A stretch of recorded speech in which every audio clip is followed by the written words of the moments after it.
Morning Manna, here it is, right in the middle of your week. What day is this? Depends on which day you're watching it. I'm Riley, and I'm excited to share with you again one of the P's of Up Before the Enemy.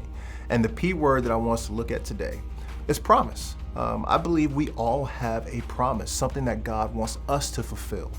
In fact, if you look at Numbers chapter 30, verse 2, it talks about vows. It says, if a man vows a vow to the Lord or swears an oath to bind himself by a pledge, he shall not break his word. He shall do according to all that came out of his mouth. And you know, Jesus, he has a cool way of simplifying this for us too. He says, let your yes be yes and your no a no.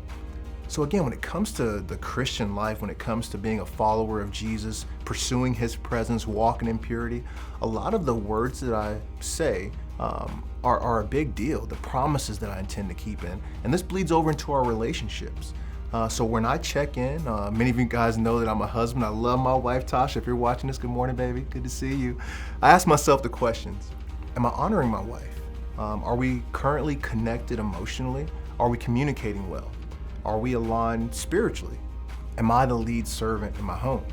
Am I engaged in my children's hearts? Is there joy in our home? You know, maybe you're single and you can still have the same promises, the same relationships, these covenant relationships that God's called you to. Am I in a band of brothers, a band of sisters?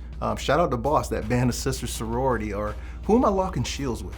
Who am I praying with? Who am I doing life with? Because we all come under attack from the enemy. We're all going through life together and we need each other to hold each other up. So these are promises for us, man, at church. Are you the lead servant in your tribe, in your band? Those are the questions I ask myself to check in, to make sure that I'm being the person that God's called me to be a promise keeper, just like our God, because he's faithful. Our God fulfills all of his promises and he wants to fulfill some of those through you. So let's continue to press in, man, at church. Get up before the enemy, lean in to what he has for you today.